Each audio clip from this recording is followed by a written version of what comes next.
ごくないこれすごくない？はい、どうも、嫁太郎のまる子です。嫁です。よろしくお願いします。というわけで今回は、はい、ヘッドウェイジャパンチューンナップシリーズの謎に迫るということで、はい、ジャパンチューンナップシリーズって何だか知ってるかい？ジャパンでなんかいろいろしてやっているよっていうシリーズですよね。そうです。製造は海外で。その調整の工程をね、見させていただいてきました。はい、感動的でした。感動的だった。もともとだってちゃんとギターとして出来上がってて、それをジャパンチューンナップするわけなんだけど、そんなに変わるのと正直ね、結論から言うとめっちゃ変わる。なんだよなんで取っちゃうんだよ俺のやつ。よかったです。本当に調整前、そう海外の工場から日本に来た状態のものがこちらで、そちらがジャパンチューンナップした作業した後の安心感のある見た目でございます。こっちはちょっと持ってみる？やっぱね、出来上がってんだよね。でもすごい気になっててさっき調整した箇所を今チェックしてる。これが中国の工場で作られて日本に送られてきた状態。音すごいよ。聞きたい。すごいよ。もちろんネックとかボディは一緒だから、基本の音は一緒なんだよ。でも全然違う。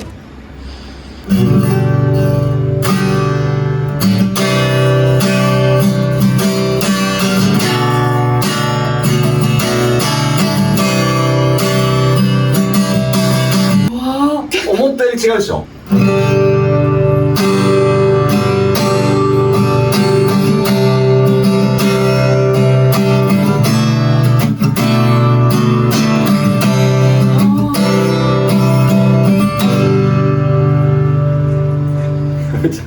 感動して泣いちゃってんじゃん今ちょっとすごい。今やっぱまさにこのギターさんが調整される工程をね全部見させていただいたんですけど、びっくりした。今こんなにね違うのかと。なんかあれだね、職人さんが本当一人一人の職人さんが君は見ながら人に惹かれてギターに気になっていくんだよって、なんかこう調整しながら教えてくれてるような、そんな景色をたくさん今見させていただいたんですけど、本当にギターになってる。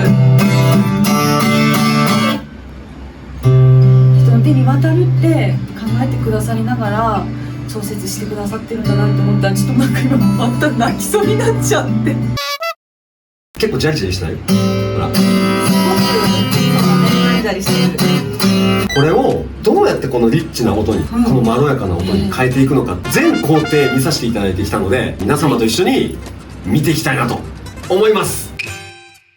というわけで JT シリーズジャパンチューンアップシリーズの実際の調整する工程を最初から最後まで見させていただこうかなと思います。なかなか見れないから、じゃあどんなことやってんのって見てみたいじゃない。隅から隅まで見たいですね。見せていただけるということで、はい、お邪魔します。お邪魔します。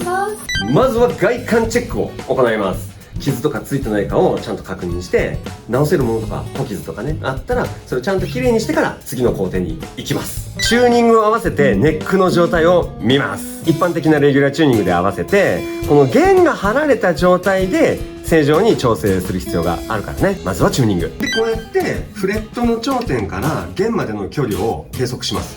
でそれをメモしとくんだけど、このメモが後からめっちゃ大事になるから、ここでメモを取ります。メモです。本体と弦の関係性が把握できたら、この弦は外しちゃいます。ペグとかね、ストラップピンなどのパーツにも緩みがないかを確認します。でやっぱガタガタだとその変な音の原因になったりとか、ギターのダメージにもなりかねないからちゃんと確認してます。次はいよいよ加工をして調整していきます。ジグソーを使って溝を掘るをこうやって、でこの溝に弦がしっかりとはまることによって振動が無駄なくボディに伝えられるから、サウンドにも大きく関わる工程ですね。そしてブリッジ全体をまず紙やすりでゴシゴシゴシゴシしてワトコオイルを塗り込みます。ワトコオイル、ほら見て見て、ツヤツヤツヤツヤだ。ツヤツヤで、見た目もこうやって綺麗になるし、乾燥して割れたりするのも予防できるよ。美しい。そんなすぐ美しくなるもんなのこれ。すごい綺麗。すごいね。さあ次は、ナットの加工です。ナット。そう、これもね弦が直接触れるめちゃくちゃ大事な部品なんで、そこも見せてもらいましょう。はい。ナット周りにマスキングを厳重に鉄のヤスリで両端の角と前面の角を削って形を整えます。みるみる形変わってるでしょ。めっちゃ形変わってる。番手の粗い紙やすりから順番にかけていってきれいにします。なんかすごい滑らかになってる。最後は金属磨きクロスで半ツヤに仕上げます。わ、すごい。すごいツヤツヤになったねえ。わ、すごいすごいすごい。こうやってさ丸っこくなるとさ見た目も高級感増すね。触り心地もすごくいいし、やっぱ大事だよね。で次ははい最初に取ったメモを見ながらおサドルの加工をしていきます。とうとうメモの出番。メモした原稿と基準値を比較してどれぐらい加工が必要なのかを計算するよ。サドルとサドルのこの穴ね、穴というか溝ね、ここがぴったりかどうかチェックします。箱これが緩かったりするともう新しいのに変えちゃう。サドルそうなんだ。ここ緩いとほら弦で引っ張ってうん斜めになっちゃったりするから、なるほどちゃんとまっすぐ立ってくれるためにもぴったりのものを使います。さっきのメモ、このメモからの計算に基づいてサドルの底だね、底の部分を削っていきます。サドルの底っていうのは高さだけじゃなくて、サウンドにもめちゃくちゃ影響ある。こうやって底面をまっすぐに削って、弦の力が均等にかかるようにしていきます。まっすぐチェック。まっすぐです。これもナットと同じように、鉄のヤスリで形をまず整えます。でそれからやっぱりナットと同じようにペーパーをかけて紙やすりかけて順番にかけていって、粗いやつからね順番にかけていって金属磨きのクロスでツヤツヤに。音が気持ちいい。ヤスリのツヤツヤでございます。ツヤツヤだね。すごい商品になっていってますね。マスキングをします。まずはこうやってフレットが浮いてないかどうかをねチェックします。隙間が空いちゃったりしてんだよね、見つかった浮きが。で浮きがあった場合、これちょっと浮いとんなっていうのがあった場合、ハンマーできっちり打ち込んでチェック OK です。でこれでも浮いちゃってる場合は接着することもあるみたい。そうなんだ。そうきっちりしないとね、やっぱここはね。このすり合わせ板にペーパーを貼ってまずはこう平らにしていくよ。ちゃんと頂点が合ってるか確認、全部同じ高さになってるか。合わせようとして平らになりすぎちゃったところはこのフレットファイルっていうこの工具を使ってちゃんと山を作っていきます。あんまり平らすぎると音程が悪かったりするんだよ。悪くなっちゃったりするんだよ。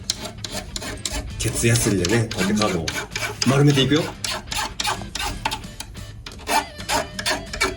ここがさ、あんまりとんがってるからどうしても手に引っかかるっていうか痛いもんね。そうだよね、痛いよね。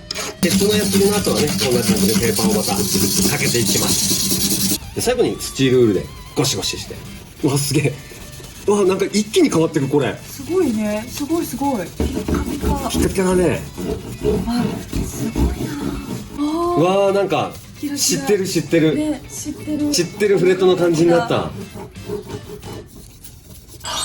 フレットだそうだね、フレットだよね。すごい。レモンオイルで指板をゴシゴシ汚れを取って保湿。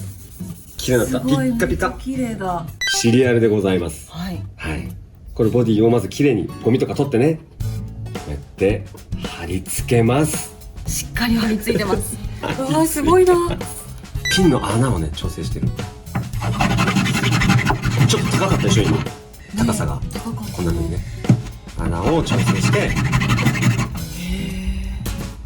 全部同じになるように。わーすごい。こんな感じでね、高さがバラバラだとやっぱり見た目がちょっとよろしくないので穴の方を加工して調整していきます。弦です。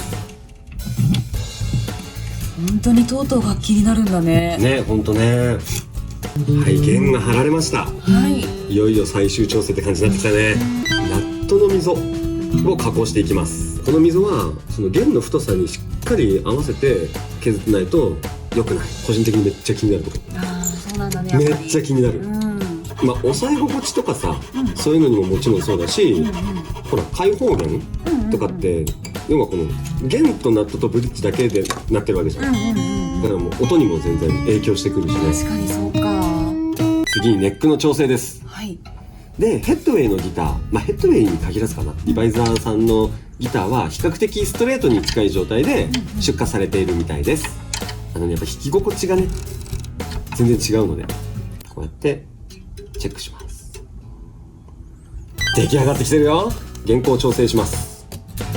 この原稿を調整して基準値より高くなっちゃってる場合は、サドルの底面をもう一回削って再調整します。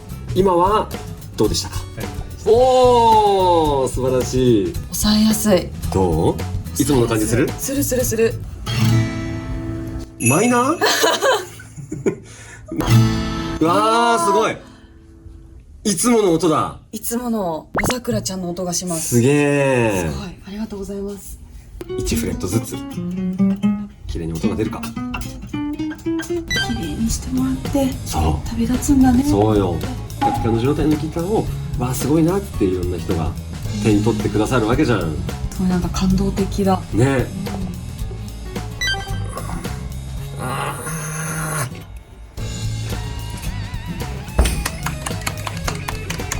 できたよ。なんかね、ちょっと途中うるっとしちゃったんだよ。わかる。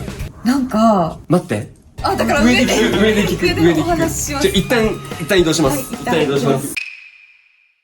はい、というわけで見てきました。すごかった。すごいね。本当にすごかったですよ。動画の最初で嫁ちゃんがこういうとこ触ってたじゃんね、こういうとこ触ってたじゃん。で見せてもらったばっかりのとこだから、一工程一工程繊細だよね。繊細。ナットとかさ、テカテカ具合がさちゃんと出てきてたりとか、フレットだよな。ピカピカ。もう全然違ったもんね。この違った。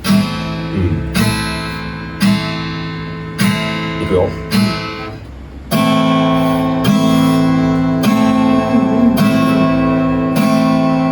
すごくない？これすごくない？音のバランス、まとまりがもう全然違うね。そう。さあ実際にパンチューンアップする部分を最初から最後まで見させてもらって、どうだった？一番ね、思ったことは感謝。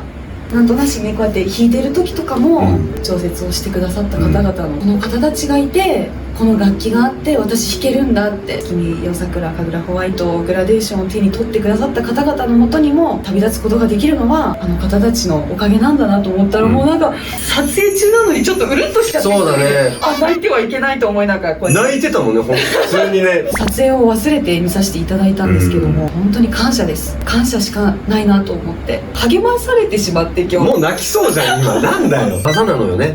洗練された技って感動する。そうなの。いい経験をさせてもらったし、これが動画として残るってすごいことだなと。すごいことですよ、本当に。うちにも JT シリーズのギターが何本かあるの。ありますね。お値段に対して異様なのよ、クオリティが。そうなのよ。今回は嫁ちゃんモデルの工程を見させていただいたんですけど、ジャパンチューンアップシリーズ JT シリーズは全部同じような工程を踏んで洗練されていってるわけだね、楽器として。コスパやばいなと思う。いや本当にこの値段でいいのみたいな。ありがとうございますだね。本当にありがとうございます。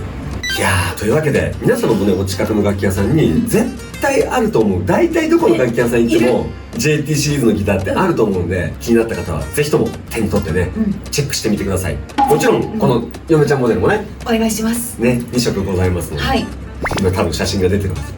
そう2色ございますのでぜひともチェックしてみてください。というわけで、いつものやついってみよう。